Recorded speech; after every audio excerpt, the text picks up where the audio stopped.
इसका सीधा सीधा अंतर्राष्ट्रीय व्यापार जो भारत का है उस पर प्रभाव पड़ेगा, कीमतों पर फर्क पड़ेगा।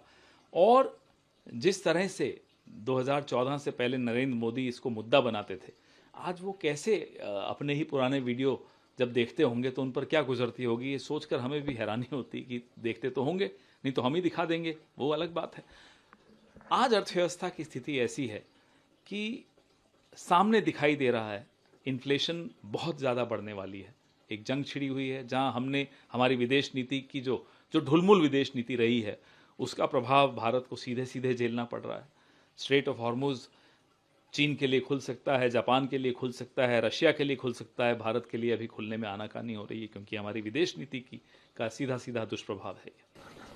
आ रहा है जो आप कह रहे हैं कि कुछ शिप तो आ रहे हैं, हालांकि उसके ऊपर क्रिटिक्स ये कह रहे हैं कि सिर्फ 1.5 दिन की ही सप्लाई है। वो तो खैर चलिए वो ठीक है, उसमें भी आपने जो उनके सेलर्स रोक रखे थे उनको छोड़ा, तब जाकर उन्होंने वो शिप्स छोड़ी।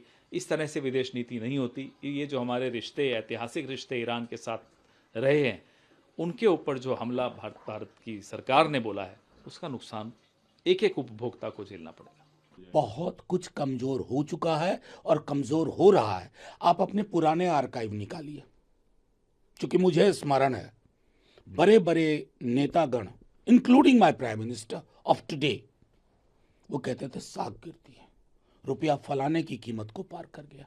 अब हम कहें कि अब मार्गदर्शक मंडल में भी कोई नहीं बचा जिसकी उम्र को पार ना कर गया। लेकिन कोई पब्लिक लाइफ में ना ये कहने का जज्बा होना चाहिए।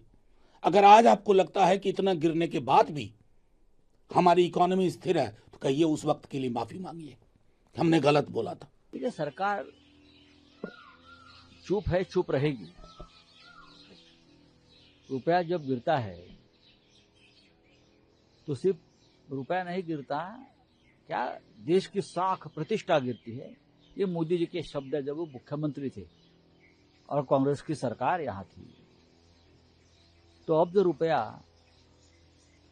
अब की बार 100 के पार डॉलर्स की तुलना में गया है और मोदी जी और उनकी सरकार, उनके वित्त मंत्री सब चुप बैठे हैं, आवाज तक नहीं निकाल रहे हैं।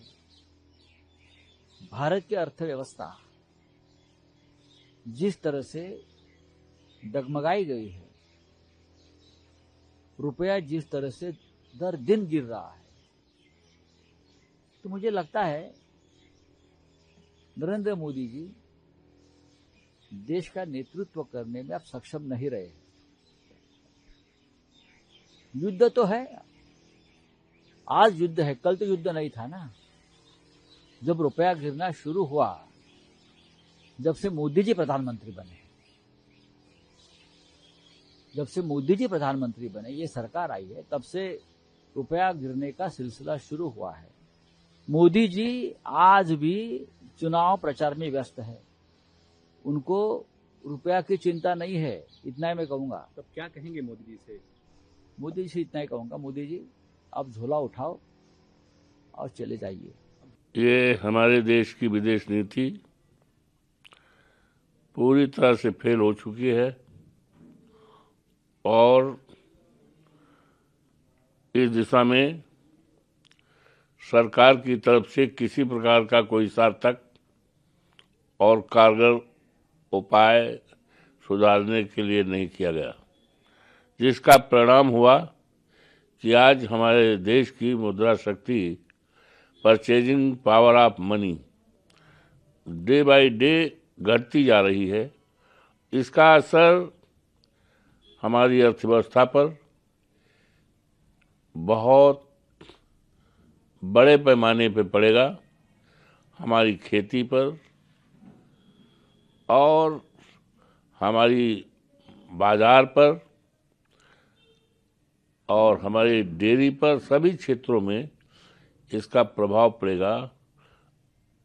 लेकिन और जिस तरह से जल्दी जल्दी तेलों का दाम बढ़ता जा रहा है और आज तो रसोई गैस की इतनी हालत है कि लंबी लंबी लाइन, कतार पुलिस को तैनाती की जा रही जहाँ से ये रसोई गैस वितरित होता है, सरकार की ये गलत नीतियों का कारण देश को भुगतना पड़ रहा है।